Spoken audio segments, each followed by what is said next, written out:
안녕하세요. 자, 누가 더 큰 소리로 인사 볼게요. 안녕하세요. 자, 내가 꼭 펠리치의 상품권을 받고 싶다 하는 사람 큰 소리 해주세요. 안녕하세요. 우리 최 선생님께서 제일 크게 하시는데 그 선생님들 제외합니다. 자, 오늘 무슨 날인지 아세요? 오늘 자, 여러 가지 날이 있어요. 오늘 첫 번째 무슨 날? 부활절. 또 무슨 날? 무슨 날? 주일. 또 무슨 날? 또 무슨 날? 무슨 날일까?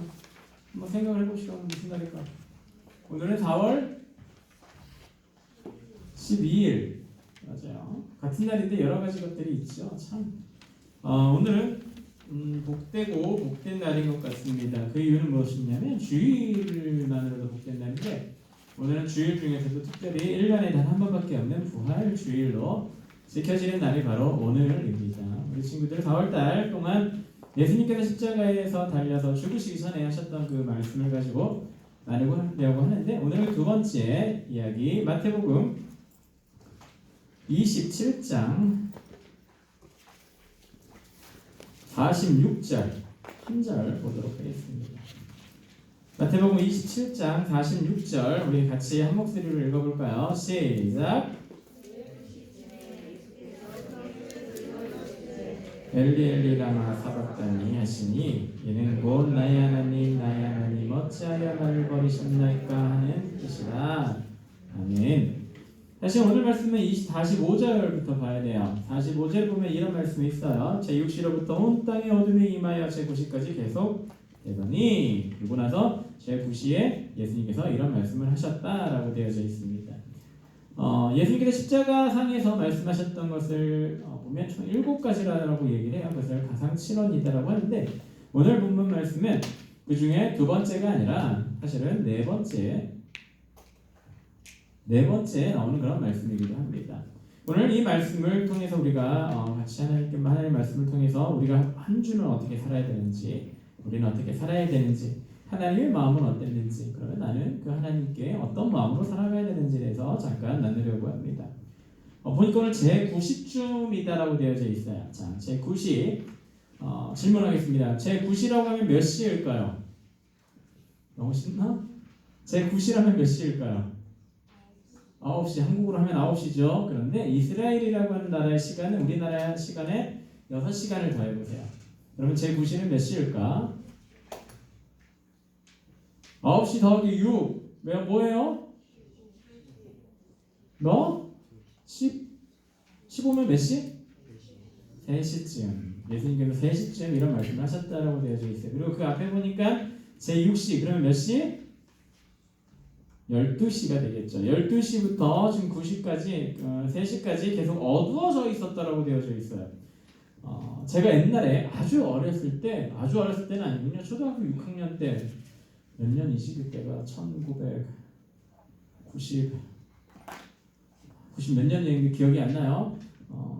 제가 산수경 시대를 준비하고 있었어요. 자랑하는 건 아니에요. 산수경 시대를 준비하고 있었는데 공부하기 너무 싫어가지고 땡땡을 치려고 열심히 하고 있었는데 갑자기 하늘이 어두워지더라고요. 근데 중요한 건 그날이 무슨 날이었냐? 금요일이었어요. 날짜는 13일. 우리 친구가 13일의 금요일에 대해서 알아요? 선생님들만 아시는가 봐요. 우리 친구들은 13일의 금요일에 대해서 잘 모르는 것 같아요. 서양 쪽에 보면 13일의 금요일은 굉장히 안 좋은 날이에요. 그냥 안 좋은 날. 근데 그날도 이상하게 13일이었고 금요일인데 몇 월 달인지 정확하게 기억이 안 나요. 갑자기 날씨가 어두워지더니 아주 깜깜해지더라고요. 몇 시였냐면 한 3시쯤, 오후 3시쯤 됐었던 그런 시간이에요. 예수님께서 십자가에 달려서 지금 이 말씀을 하실 그 시간쯤에 엄청나게 깜깜해져가지고 놀랬었던 적이 있습니다. 세상이 이렇게 깜깜해지기도 하는구나 라고 하는 것을 보면서 무섭다라고 하는 생각을 가질 정도로 굉장히 온 세상이 깜깜해지더라고요. 예수님께서 십자가에 달리신 다음에 오늘 보니까 6시로부터 9시까지 어둠이 땅에 임했다라고 되어져 있습니다. 많은 사람들이 있었어요. 예수님의 십자가에 못 박힌 것을 보려고 있었던 많은 사람들이 있었는데 그 사람들 가운데 하나님께서는 어떤 일을 벌이시냐면 온 세상을 깜깜하게 만드셨더라라고 되어져 있습니다. 우리 친구들 깜깜하다라고 하는 것 어떻게 보면 아주 원초적인 어둠 그리고 원초적인 두려움을 주는 것이 바로 이 어둠이다라고 하는 겁니다. 우리나라 사람들이 가장 잘 입는 옷 색깔이 뭔지 아세요? 깜장색. 한번 지금 돌아보세요. 우리 친구들 한번 눌러보세요. 딱 보니까 이렇게 나눠가지고 이쪽은 깜장파, 그리고 이쪽은 이제 회색, 흰색파 이렇게 나눠져 있는 것 같아요. 그리고 한국 사람들이 차를 살 때 가장 어떤 차를 많이 살까?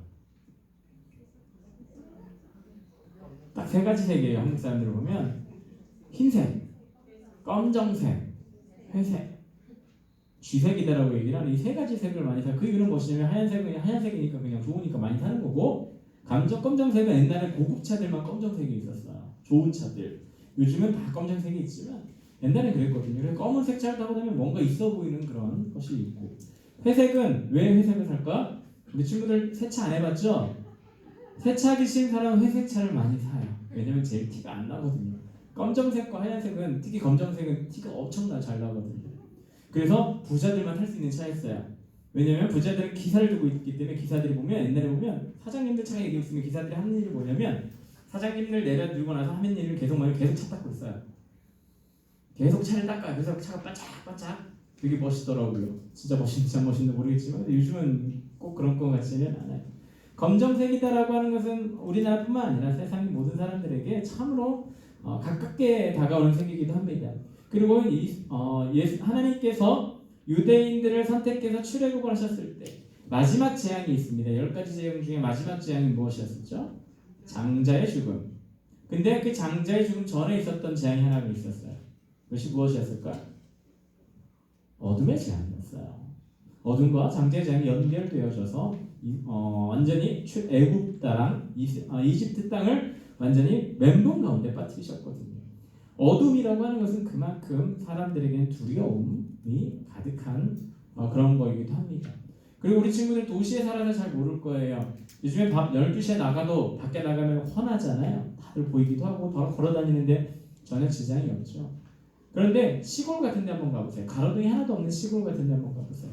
거기에 보면 딱 밤에 나가면 무엇만 생각나는 줄 아세요? 아무것도 안 보인다. 이런 생각밖에 나지 않아요. 진짜 어둠은, 순수한 어둠은 아무것도 안 보이기 때문에 사람들에게 공포심을 준다라고 하는 것이죠. 오늘 많은 사람들이 모여있는 그곳에 하나님께서 어떤 것을 주셨냐면 어둠을 주셨더라라고 되어져 있고, 이 어둠을 주신 이후에 하나님 예수님께서 뭐라고 말씀하셨더니 엘리 엘리 라마 사박다니 라고 되어져 있어요. 그것을 해석하면 뭐라고요? 하나님이시니 하시니 이는 곧 나의 하나님 어찌하여 나를 어떻게 했다? 버리셨습니까? 라고 하는 겁니다. 자, 한번 생각해 봅시다. 날이 밝아야 되는 그 시간에 어두워졌어요. 무대는 어두워지고 예수님께서 십자가에서 피 흘려 돌아가시면서 이런 말씀을 하세요. 어떤 것이 떠오를 거예요? 딱 봤을 때 공포스럽다라고 하는 생각이 떠오를 것 같아요. 하나님 어찌하여 나를 버리셨습니까? 그냥 이렇게 얘기했을까요? 절규하면서 예수님께서 말씀하시지는 않았을까? 이렇게 생각됩니다. 세상은 어둡고 정말 나는 피 흘려 죽어가고 있고 내 하나님이 나를 버렸고, 이런 상황, 절망 가운데 예수님께서 이런 말씀을 하신 거죠. 하나님 어찌하여 나를 버리셨나이까? 중요한 것은 이 말씀이 우리가 단순히 그냥 보면 굉장히 절규하는, 하나님 왜 나를 버리셨습니까? 내가 왜 죽어야 됩니까? 라고 이렇게 하나님께 항변하는 것 같이 들려질 수도 있는 말씀이 오늘 말씀이기도 합니다. 그런데 더 말씀을 자세히 보면요, 이것은 예수님께서 항변하기보다는 정말로 본인이 이 땅에 오셔서 해야 될 일을, 사명을 완수하고 있고 어떤 상황인지에 대해서 정확하게 말씀해 주시는 말씀이기도 합니다. 그것이 무엇인지에 대해서 지금까지 나누려고 하는데, 오늘 본문 말씀과 굉장히 유사한 말씀이 있습니다. 그 말씀은 어디에 있냐면 시편에 있어요. 시편 22편. 우리 친구 성경책 있는 친구도 한번 찾아봅시다. 시편 22편 한번 찾아서 한번 읽어볼 건데, 시편 22편은 어떤 말씀이 있냐면 구약성경 816페이지쯤 있어요.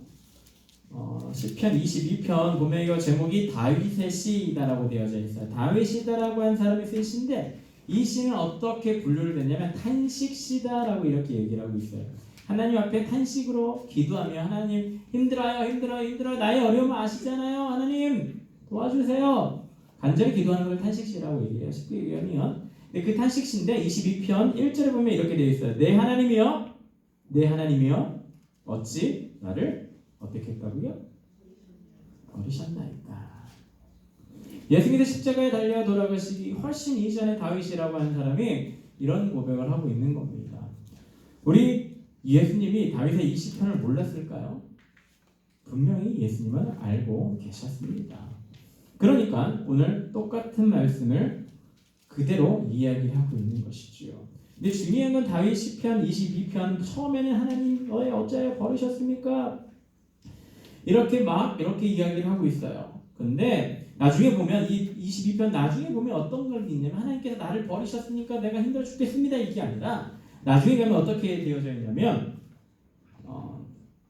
하나님께서 여호와는 28절에 보니까 나라는 여호와의 것이요 여호와는 모든 나라의 주제이시며 세상의 모든 풍성한 자가 먹고 경배할 것이요 진토 속에 내려가는 자 곧 자기 영혼을 살리지 못할 자도 다 그 앞에 자라리로다 라고 하는 표현들이 있어요.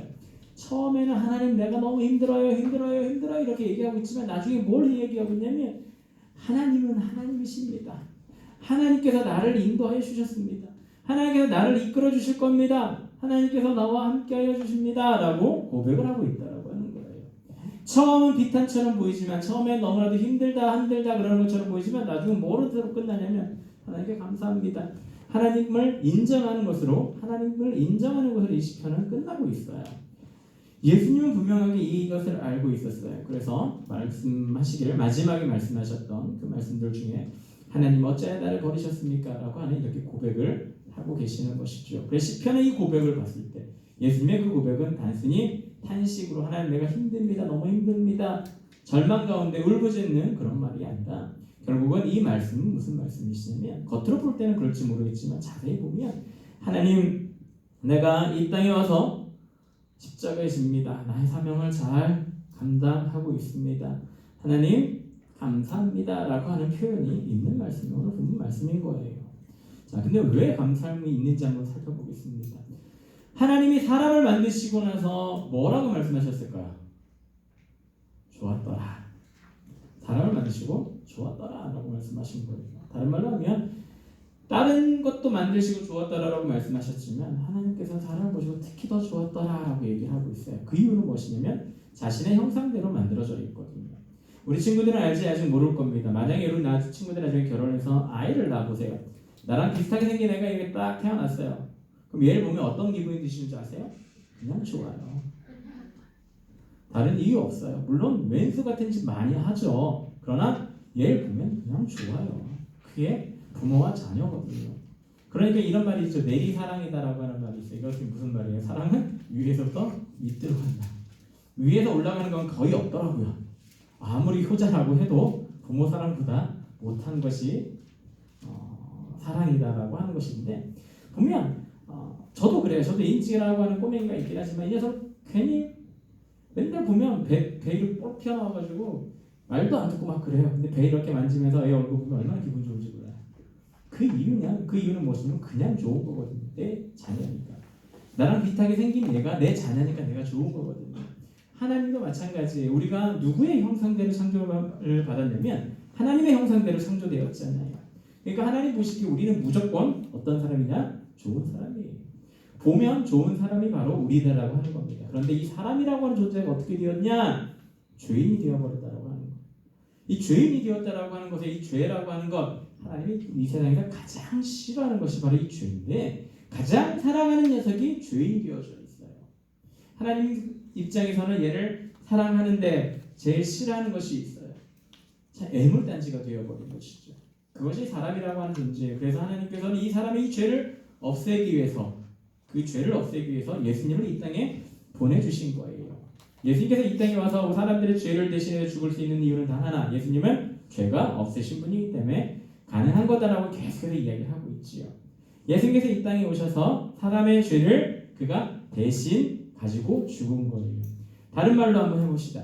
하나님이 가장 싫어하는 것을 갖고 있었던 것이 사람인데 그것이 뭐라고요? 죄라고요. 근데 이 죄를 누가 지고 갔냐면 바로 예수님께서 죄를 지고 가신 거예요. 다른 말로 하면 하나님이 가장 싫어하는 것을 가지고 예수님이 가신 거고 그것을 가지고 어떻게 하셨다? 죽으셨다라고 하는 것이죠. 이것을 구속이다라고 하고 뭐 이렇게 이야기를 하지만 예수님은 지금 어떤 상태이냐면 예수님은 죄가 없는 하나님의 모습이 아니라 하나님의 아들의 모습이 아니라 세상의 모든 죄를 다 짊어지고 있는 죄의 덩어리인 거예요. 지금 십자가에 달려 죽으시고 있는 십자가에 달려 있으신 예수님은 하나님께 저주받은 자다라고 하는 거예요. 하나님이 제일 싫어하는 것을 하고 있는 자가 바로 지금 예수님의 모습이다라고 하는 겁니다. 예수님이 그러니까 자기가 자기에 대해서 알았겠죠. 세상 모든 사람들 죄를 지고 대신 죽어가고 있는 자신의 모습을 보면서 아 이것이 정말 나의 잘못이 아니고 내 앞에 있는 저 사람들 나를 못 박으러 말했던 저 사람들을 죄 때문에 내가 이 자리에 죽고 있구나 이런 생각을 하면서 예수님도 분명한 사람이거든요. 고통 가운데 있거든요. 정말 끔찍한 고통 가운데 있는 예수님께서 아마 두 가지 마음이 있었을 거예요. 아까 얘기했었던 정말 단순한 탄식일 수도 있어요. 하나님 왜 나를 버리셨습니까? 하나님의 아들인 난데 내가 하나님이고 내가 하나님의 아들인데 하나님 왜 나를 이 땅에 보내주셔서 이 힘들고 어려운 고난 속에서 나를 있게 하여 주십니까? 라고 하는 탄식일 수도 있습니다. 그러나 그보다 더 이상으로 무엇이냐면 하나님 나를 버려주세요 라고 하는 고백도 있는 거예요. 어떤 것으로 어떤 식으로 해서 고백을 하시는 거냐면 내가 하나님께서 사랑하는 저 사람들의 죄를 지고 다 죽을 테니까 하나님 나를 버려주세요 라고 고백하는 고백이기도 하다라고 하는 거예요. 우리 하나님은 우리 예수님은 바로 그런 분이에요. 내가 힘들고 어려운 길을 갈 것을 알고 이 땅에 오셨고 그것을 가지고 십자가에 달려 죽으시는 그 순간까지도 예수님은 사람들을 생각하고 계셨던 겁니다. 나의 고통도 있지만 그와 더불어 정말로 내가 죽음으로 인해서 저 사람들이 죄에서 해방받게 되는구나 라고 하는 정말로 그런 마음이 있어서 하나님 나를 버려주세요 라고 하는 그런 고백이 담겨져 있는 고백이기도 하다라고 하는 겁니다. 우리 예수님은 바로 이런 예수님이에요. 이것을 두 글자라면 뭐라고 얘기를 할까요? 우리 지난주에 얘기했는데 사랑이다라고 얘기를 할 수가 있겠죠. 하나님의 사랑이 있기 때문에 이런 일들이 가능한 거예요. 자, 옆에 친구 한번 얼굴 보세요. 걔 때문에 죽을 수 있어요? 보지도 않아요. 그렇죠? 절대 못 죽으니까. 옆에 있는 친구를 위해 죽을 수 있어요? 누구한테 물어볼까? 너무 떨어져 있고 저기 주무시고 계신 분은 누군가? 네, 한번 물어봅시다. 가장 만만한 우리 유나야. 옆에 있는 친구를 위해 죽을 수 있어요? 아니요. 자, 그러면 엄마를 위해 죽을 수 있어요? 조금 고민될 것 같아요. 유나 어머니께 문자가 왔어요. 제가 지난주 그렇게 얘기했잖아요. 설교 시간에 우리 아이들에게 사랑합니다라고 고백 받으시면 꼭 연락 주세요 했더니 진짜 연락 주셨어요. 우리 유나는 매일 고백하고 있어요라고 너무 자랑스럽게 이렇게 문자를 보내주셨더라고요. 그걸 보면서 감사합니다라고 마음을 가지고 살아가고 있는데, 자, 우리 친구들이 부모님을 위해 죽을 수 있다 생각을 해본다고 하지만 결국은 어떻게 될까? 결국은 못 죽어요. 사람은 바로 그런 존재예요. 죽음이다라고 하는 끝이거든요. 최후의 수단이거든요. 아무리 내가 사랑하는 사람이 있다 해도 그 사람을 위해 죽을 수 있다 없다 이거는 거의 불가능합니다. 그런데 단 한 가지의 사랑은 할 수가 있어요. 부모님이 자녀를 위해 죽는 경우는 있더라고요. 부모님들이 자녀를 위해 죽는 경우는 있더라고요. 근데 자녀가 부모를 위해 죽는 경우는 거의 없어요. 하나님이 자기가 항상 모든 사람들과 함께 할 수 없어서 어머니를 보내줬다라고 하는 그런 말이 있어요. 어머니의 사랑이 하나님의 사랑을 조금이나 볼 수 있는 그런 사랑이다라고 이야기를 하는데, 예수님의 이 십자가의 사건, 예수님께서 오늘 마지막으로 말씀하시면서 너무나도 힘든 가운데서도 하나님께 고백하고 있죠. 하나님 나를 왜 버리셨습니까? 내가 힘듭니다. 너무 힘들어요. 너무 힘든 이것을 나에게 왜 지게 하셨습니까? 이런 탄식도 있고 이런 억울함도 있겠지만 그 반대로 보면 또 어떤 말이냐면 하나님 저들의 죄가 너무나도 무겁습니다. 저들의 죄가 너무 무겁습니다. 그 죄를 지고 있는 내가 너무 힘듭니다 라고 하는 탄식도 있고요. 그걸 뒤집으면 뭐라고요? 하나님 저들 때문에 제가 죽습니다.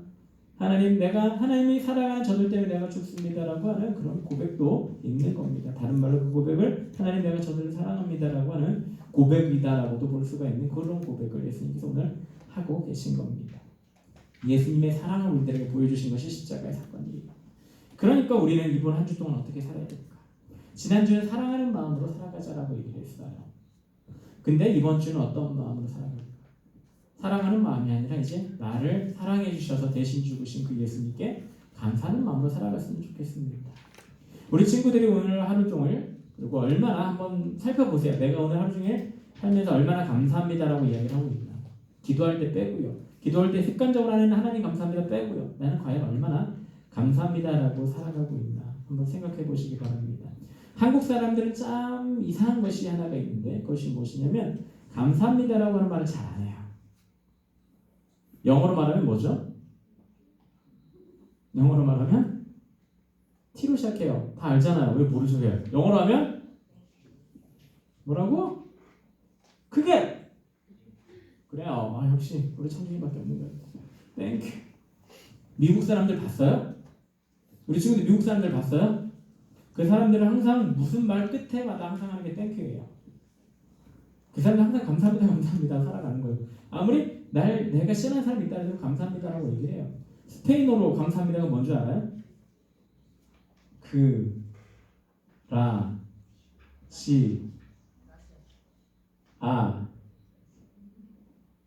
여기까지 있으면 알아야죠. 그라시아스라고 하는 말. 그 사람들은 항상 얘기를 해요. 근데 한국 사람들은 감사합니다라는 말을 잘 안 해요. 한국 사람들은 감사를 모르는 민족인 것 같아요. 그걸 볼 때. 그러나 중요한 것은 예수를 아는 자, 예수를 믿는 자라고 하는 사람은 이 세상을 어떤 마음으로 살아가야 되냐면 감사하는 마음으로 살아가야 하는 거예요. 그 이유는 무엇일까? 예수님께서 나를 위해 죽으셨으니까 그것만으로도 감사한 거예요. 이 세상을 창조하시고 나를 붙잡아 주신 하나님도 감사하지만 어떻게 보면 그 감사보다 더 중요하고 소중한 감사는 날 위해 죽으신 예수님에 대한 그 감사가 우리들에게는 더 있어야 되는 줄로 믿어요. 하나님이 사랑하는 이 세상을 사랑해야 되는 것이 바로 우리고 그 하나님께서 붙잡아 주셨던 그 감사를 하나님께서 우리들에게 보여주셨던 그 사랑에 대해서 감사하는 마음으로 살아가야겠지요. 감사할 줄 모르는 사람은 냉혈합니다라고 얘기를 하고 못된 사람이다라고 얘기를 하잖아요. 우리 친구들 못된 사람 되고 싶어요? 착한 사람 되고 싶어요? 성경에는 착한 사람이 되라고 얘기를 하거든요. 예수 믿는 자는 어떤 자가 되어야 되냐면 착한 사람이 되어야 된다라고 얘기를 하고 있어요. 그리고 그 착한 사람이 되는 첫 번째 조건이 바로 항상 감사하는 후에 있겠지요. 우리 친구들은 이번 한 주를 지내면서 부활주일 오늘부터 해가지고 한 주를 지나면서 감사하는 마음으로 살아갔으면 좋겠습니다. 우리 친구들 학교 가서 공부를 해야 되는데 공부하지 못하죠. 짜증나 이러지 말고 감사합니다 라고 하는 친구들이 되었으면 좋겠어요. 우리 고3 친구들 수업 들을만 해요? 수업 들을만 해요? 힘들죠? 네, 그게 다 알아요. 힘들어요. 지금 이 시간에 우리가 지금 실시간으로 예배가 송출되고 있거든요. 몰랐죠? 막 되고 있어요. 그래서 집에 있는 친구들 얼마나 볼지는 모르겠지만 나오지 않고 집에서 예배 드린다고 하는 것이 사실 엄청나게 힘든 일입니다. 공부도 마찬가지겠죠. 그렇게 힘들고 어렵지만 그래도 하나님께 감사하는 친구들 되었으면 좋겠어요.